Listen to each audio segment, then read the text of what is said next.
So at the time when we first started working together, I had this tool, it was pretty cool. And we couldn't, the part that was really difficult was some slice of the market loved it. Like I actually had negative churn because people would leave and they'd come back. Yeah. But I couldn't quite figure out why they liked it or what it was about it. So it's all about the value proposition. And that's what I didn't understand. Like I thought it was like, oh, I've got to have this marketing machine. And like I was chasing tactics when it was really the value prop wasn't there. The value prop was too light. So probably 5x since then.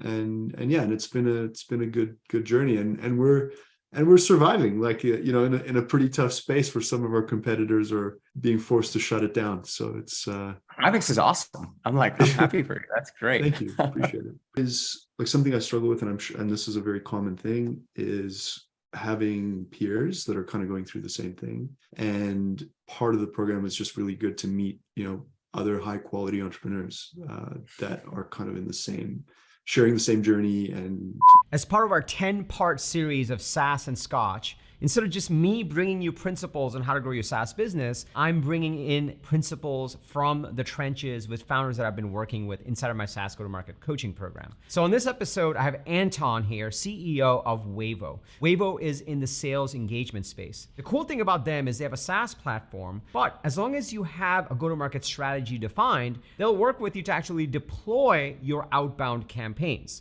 So this is super powerful because most sales engagement platforms just come out of the box and they say, best of luck, go read some tactics and some strategies on how to do a cold email, you have to hire some SDRs, but they actually do it with you, which is super, super powerful. Since joining the program, Anton has 5x'd his ARR through his offering. Now, obviously sales engagement is a hyper competitive space, but by focusing on their ideal customer profile, by revamping their messaging, their value proposition, they have been able to 5x their ARR since joining the go-to-market program. So I had to have Anton on because he had a wealth of knowledge to share on what he's learned in his founder-led go-to-market journey. I'm super excited for this episode. And when you watch it to the end, you too will be able to apply Anton's principles and accelerate the growth of your SaaS business. Intro.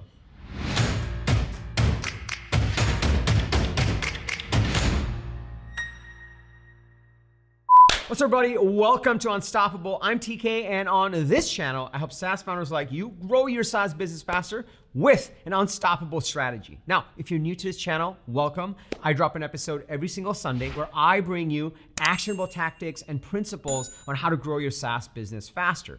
Every Thursday, I bring on another founder that I've been working with inside of my SaaS Go-To-Market coaching program that have had success, and he or she shares their success stories and their principles learned in their founder-led journey. So that way, we're bringing you actionable strategies from the trenches. In this episode, we have Anton. He's an incredible person. He has some incredible insights to share. So we're gonna cut right into everything that he shared and his principles. And when you follow these, you too will be able to accelerate the growth of your SaaS business. So if you're excited to dig in, go ahead and smash that like button for the YouTube algorithm, and let's dig right into it.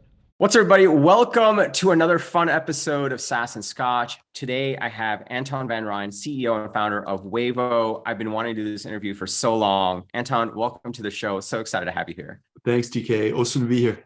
We have been working together forever, it seems. Like COVID years is always like 5 years ago type of thing. Right. So what I want to do first is, I know you and what you do, but the audience doesn't. So let's take it from the top. And what is Wavo? What do you guys do? Put it in context in this very giant space of SaaS that we all operate in. For sure. So we're a sales automation platform, but ultimately we help business owners get predictable lead flow by like installing our outbound automation tools and some other systems that surround that, so they can actually start growing and scaling. That's awesome. Sales automation, sales engagement is obviously near and dear to my heart. Mm-hmm.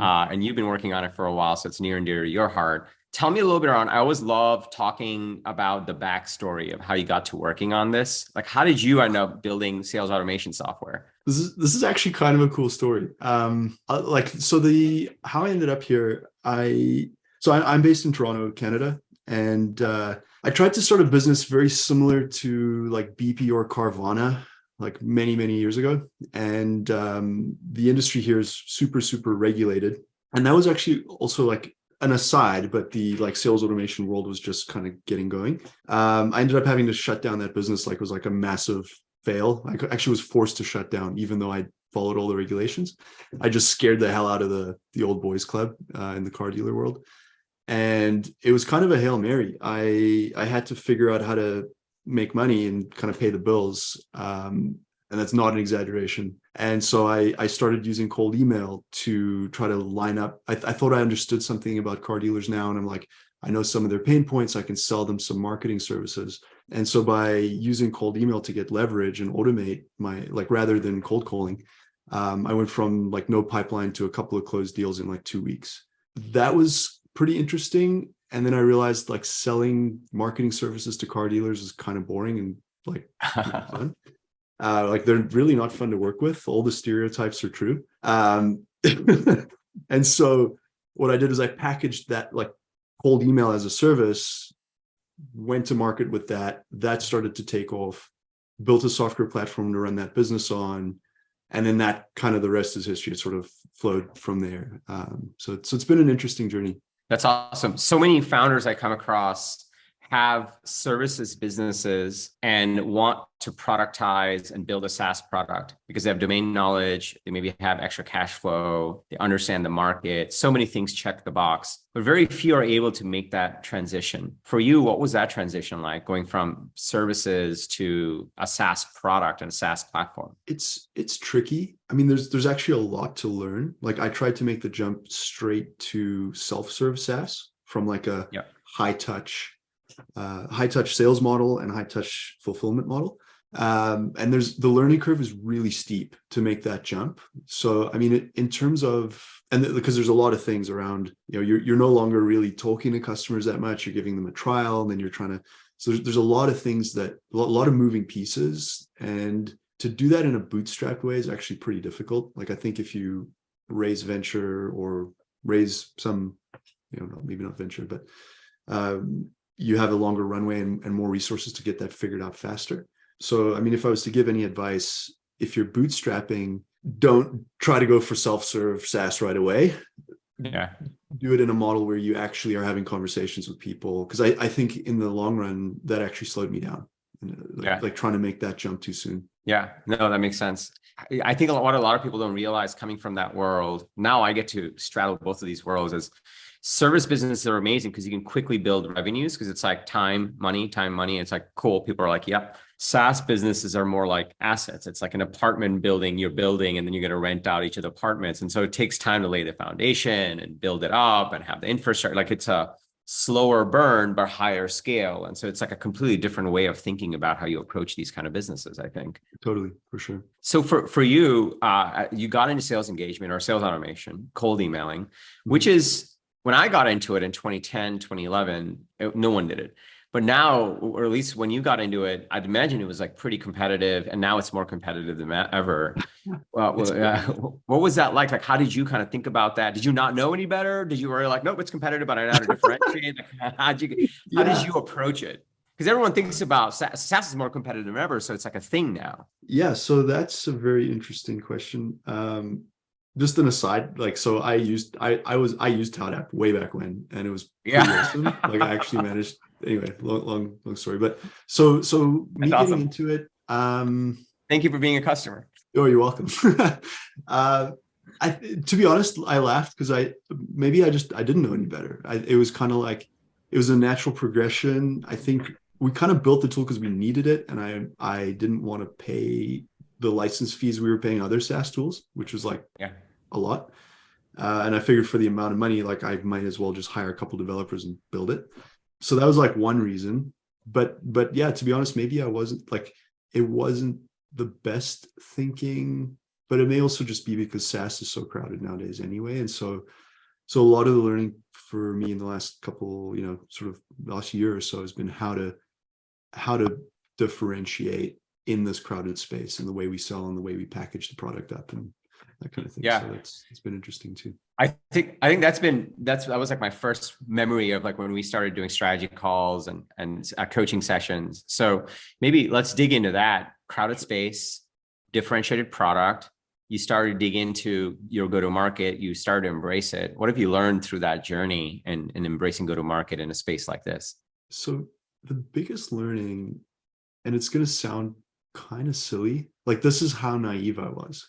So at the time when we first started working together, I had this tool. It was pretty cool. And we couldn't, the part that was really difficult was some slice of the market loved it. Like, I actually had negative churn because people would leave and they'd come back. Yeah. But I couldn't quite figure out why they liked it or what it was about it. And I guess just to go back and fill in the detail for anyone listening, within the sales automation space, I eventually focused in on lead generation agencies. And so some lead generation agencies really loved the product and then some didn't.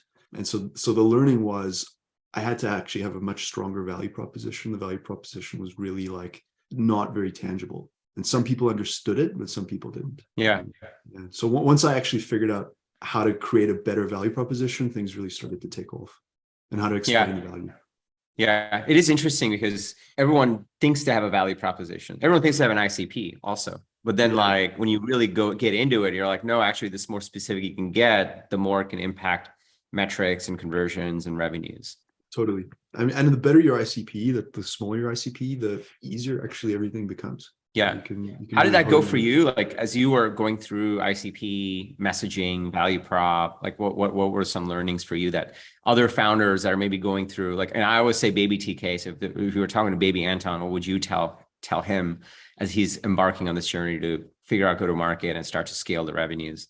Yeah. I mean, so it's all about the value proposition. And that's what I didn't understand. Like, I thought it was like, oh, I've got to have this marketing machine. And like I was chasing tactics when it was really the value prop wasn't there. The value prop was too light, or not, there wasn't enough value behind it. So that's the biggest thing. Like, look at the, how your product or service improves the life of your customer, and that's, if you have a strong anchor there, like, everything else becomes a lot easier. It's so true because, especially even for you or for me, like, we built sales automation tools. So for us, it's the easiest thing to say, let's load up the machine gun and fire 1,000 rounds. Totally. Right. It's easy. That's easy to do now. Whereas that may have been hard to do. So driving activities or loading up $1,000 of ads is so easy to do. Mm-hmm. But what you put in terms of the message, is it persuasive? Is there value? Is it to a specific target? Like, those are the things that really make the biggest difference. For sure. And actually, that's an interesting segue, because that's almost exactly what I say to our customers now. It's the tool itself is the tip of the iceberg. Like, that's 30%, but the remainder is the actual strategy and how you execute. Right. And that's actually how we are differentiating in the marketplace now. Like, we're actually guiding you on the strategy piece, helping you build the machine, and then we just charge you the license fee to keep using it. That's how we're standing out in this really, really tough environment. So what are your thoughts on outbound cold email as a channel? There's obviously social, there's ads. It's interesting because ads, because of iOS changes, the mathematics of it has dramatically changed.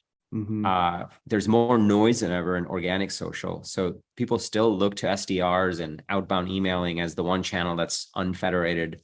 What's your predict, like, knowing what you know, for others looking to use outbound as a mechanism, what would you share with them? That's a great question. I used to actually have a lot of content around this. So some of the smartest, like, direct response marketers have actually switched to using outbound, which is really fascinating because of some of those reasons, like third-party pixels going away and that kind of thing. But they've figured out that the reason outbound is a good place to start is there's actually less moving pieces than running ads. So if you're just starting out, getting an ROI from an ad is actually really hard, and getting an ROI from outbound is much easier. Even if you're not that great at it, you can probably get it to work because it's very cost effective. And once you get, I guess, with the law of averages, once you start to see like some metrics shaking out of your process, those metrics will tend to be true, like, over the long term. So you can use that to actually start to scale your process if the unit economics work out. Yeah, it is true, because with Facebook ads, for example, we see this all the time. If the first 3 days it worked really well and the economics were great, and then it just changes. The algorithm goes crazy and it doesn't scale to $10,000 a budget or $50,000 a budget. It's a whole different game. Whereas it's not very linear, whereas email is very linear. It's like, as long as you keep finding more in that ICP and giving the same message and the strategy is working, then it'll continue to hit those people in the same way, because email servers are distributed. For sure. Well, I mean, any kind of outbound. So not just email, but like calling, calling, email, etc. Do you think that, there's always this opposing force for ads as third-party pixels being shut down? Do you think for email or outbound messaging, like let's just say your LinkedIn inbox, cold calling, email, there's the extremes, there's valuable, and then there's just like the robocallers and the spam and the LinkedIn inbox, which is like a complete mess. So there's extremes to this. Do you think that this channel is going to continue to exist, say 5 years from now, 10 years from now, or do you think it's going to decline with AI sifting through things faster? What's your take on it? That's a great question. I mean, like in one way, outbound has always existed in one way or another, like whether it went from door knocking to phone calling to faxing to email to, and I think people, because of the noise and because of the, maybe call them bad actors or people that are not providing value, we're finding ways to, throttle any of those channels, where it's like email spam filters, etc., or, things that filter out robocallers. I think it'll always exist in some way or another. And I think that the folks that are providing value to the people they're prospecting to, because otherwise it's not going to work, they'll continue to succeed at it. So I think the market will evolve. I don't know where it's going to go, but there's always a cat and mouse game for all channels. It's like, this thing happens, but then you find a way to get better at it. And it does, in a way, up the bar for marketers to be like, just be better with the message. It goes back to the message still, again, ironically. Yeah, exactly. Yeah. So you've been on this incredible journey. You've gone through the go-to-market program. You've been growing Wavo in a very tough competitive space. So for you, like, what has been the results for you in terms of the business? Like, how have you guys grown? What has been the impact to the business as you've been really embracing go-to-market as a founder? So I think, thinking back, right? So since we've started working together, so probably 5x since then, and it's been a good journey, and we're surviving, like, in a pretty tough space where some of our competitors are being forced to shut it down. So it's 5x is awesome. I'm happy for you. That's great. Thank you. Appreciate it. Yeah. What were some, as you went through that, like, first of all, kudos to you for like really embracing this. Because one of the things I appreciated about you is you really like dug into like, I'm going to get really good at this. Like, that's kind of how you approach this whole thing, which is great. And like, it shows in your numbers. If you 5x the business, like, obviously, like, you're like, I'm going to really, and you really treated it as like an art form to get great at, which I think is one of the, honestly, the more enjoyable parts of working with you and seeing you work at it. Was there one or two like big unlocks that you applied to the business that got you this kind of growth in your go-to-market? Like, I'm sure you tried a billion things, some worked, some didn't work, but were there one, aside from messaging, which you mentioned, is there anything else where you're like, man, this thing really helped us like kind of crack the code? I think that the two things that worked in tandem is just me realizing this huge blind spot of like being able to communicate your value prop properly, and then like knowing how to improve that value prop. So that was a really big unlock. And then that just helped everything. And then from there, like once you kind of have those two things figured out, then it's just execution and iterating on the execution cycle. Just going back and improving everything. If you have this series of things from steps from somebody not knowing you to becoming a customer, you kind of get the system set up, and then you go back and you improve each piece, and you just keep iterating on the whole thing. So it's so you joined for sales and marketing, go to market in the program. You're not part of Platinum, which is awesome. You're stuck with me for like 3 years. Were there any intangibles, like things? Was there any value in the program that you got that maybe you didn't expect, but you're like, oh, this was pretty cool? You don't have to have one. I just like to ask the question because there's always like something any unintended benefits to the program. Well, and so like for me, that's actually kind of an easy one. Like I'm always like, something I struggle with, and I'm sure, and this is a very common thing, is having peers that are kind of going through the same thing. And part of the program is just really good to meet, other high quality entrepreneurs that are kind of sharing the same journey, and that kind of thing. So that's That's awesome. Yeah. Someone accused me the other day, it was a platinum member. He's like, I think you did this just so you have friends like that are SaaS founders. Maybe. Well, I'm like, that's why I'm there, like man. everyone's just like sitting in a room alone trying to build their business. Like we can all hang out. It's even better. Like Exactly. Yeah, um, but oh, sorry. No, go ahead. no, go for it. What were you gonna say? I was just gonna make a comment. Just I think it's even in like these sort of entrepreneur groups, the signal to noise ratio is pretty low, and so that's that's the big upside. Yeah, I do think about like, every group has a culture that emerges once you start to get enough people. Mm-hmm. And I have been thinking about like, what is the culture? And I do think we tend to have founders in the program that are like in it to win it and are willing to do what's necessary, which is like, sounds obvious, but that's not true for all founders. Like that's not everybody. Mm-hmm. True. Yeah, for sure. So Wavo, what's next for the company? Like you 5X'd the business, you're now continuing to iterate. It's an amazing space. Like this is the plus side of being in a, $5.25 billion category. So what do you think about, where do you take it next? Are there new channels you add, or do you continue to expand the ICP? Like what's top of mind for you in terms of go-to-market and expansion? So I think, so where we're at now is, so there's still a lot of room to improve. Like there's a lot of friction in our own process, like in terms of our own marketing machine. We still only do outbound, like as our own growth channel. So, and there's still plenty of room. There's no need for another channel, and there's still a lot of room to scale.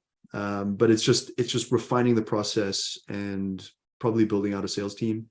Now that we finally, we kind of have maybe call it a version 1. Version 2 will be, I'm not doing any sales anymore because I'm still doing a lot of sales. And then version 3 will be probably having some adjacent sort of like products or services that we tack on, and then we can start to scale up that way. That's awesome. I love that.